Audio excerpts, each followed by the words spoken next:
You were the experiment. Not in a cruel way, just the simple, unavoidable truth of being the oldest.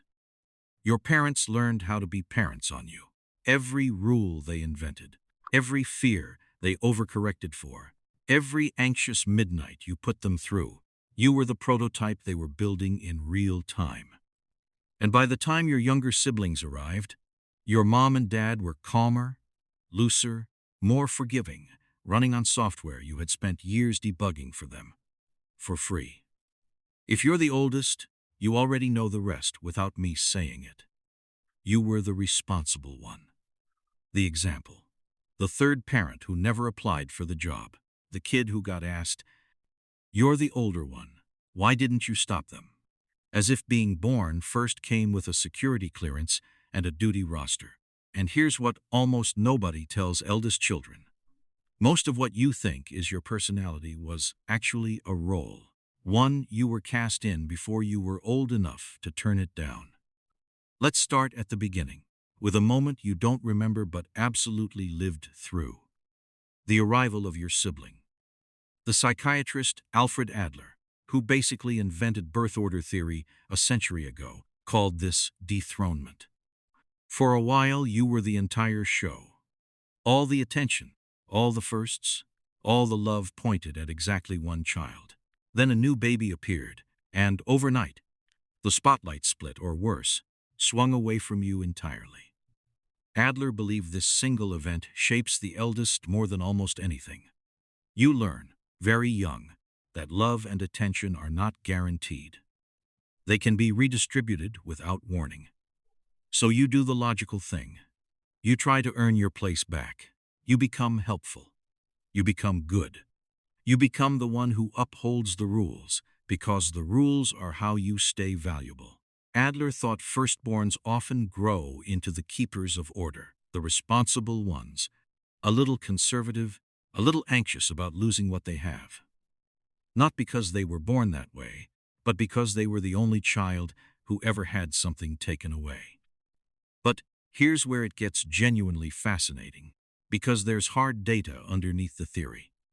In 2007, two researchers, Petter Christensen and Tor Bjerkedal, published a study in the journal Science that looked at the intelligence test scores of about 250,000 young men in Norway, and they found something small but real. Firstborns scored slightly higher on average by a couple of IQ points than their younger siblings. Now, a couple of points is nothing to brag about at dinner. But the why is the interesting part, because here's the twist that should change how you think about all of this. When a firstborn child had died young, and a secondborn was raised as the eldest, that second child showed the firstborn level scores. The advantage didn't follow biology. It followed the role. It wasn't about being born first. It was about being raised as the oldest. Psychologists explain this partly through what's called the tutoring effect. As the oldest, you were constantly explaining the world to smaller humans. Tying shoes, reading bedtime stories, answering 1,000 whys. And it turns out the best way to lock something into your own brain is to teach it to someone else.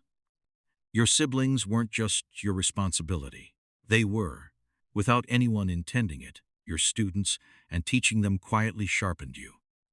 So far, this sounds like a quiet win for the oldest. But here's where it gets heavier and a lot more personal. There's a concept in family psychology called parentification. It's what happens when a child starts carrying duties that were supposed to belong to the parents, and eldest children are the most likely of anyone to experience it. It comes in two flavors. There's the practical kind, watching your siblings, making dinners, managing the household when the adults couldn't. And there's the emotional kind, which is the heavier one, becoming the family's little therapist, the mediator in your parents' arguments, the one a stressed mom or dad confided in, long before you were ready to hold any of that. And the trouble with parentification is that it builds something impressive and something costly at the same time. The competence is real. You genuinely can handle a crisis, run the logistics, stay calm when everyone else falls apart.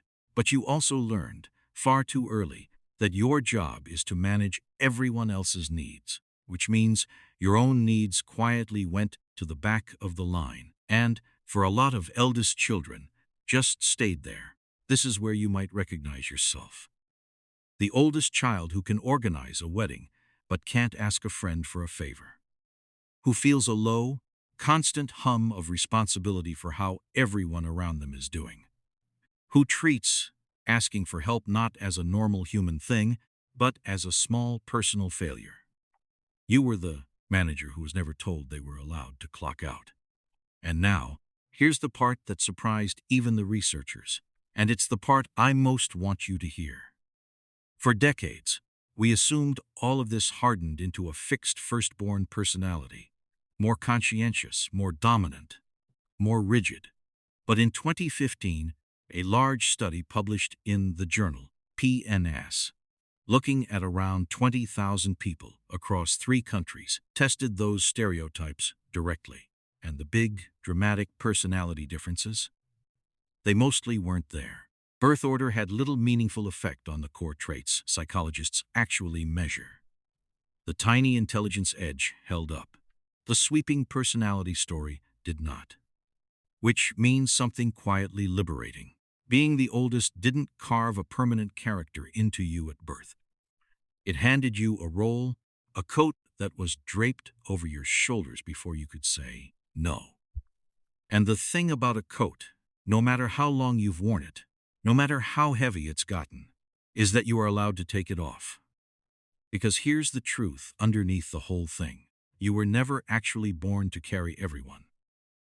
You were just born first, and the got assigned to you before you had any say.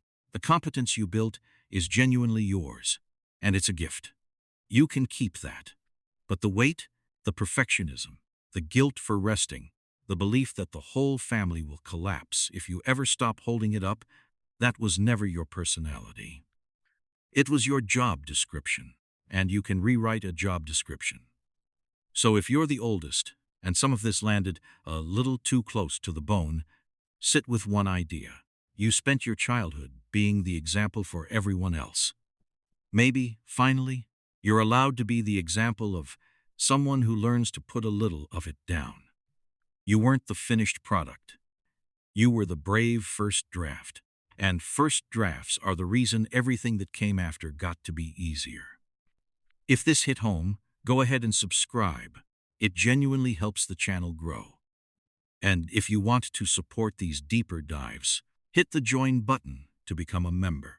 I'll see you in the next one.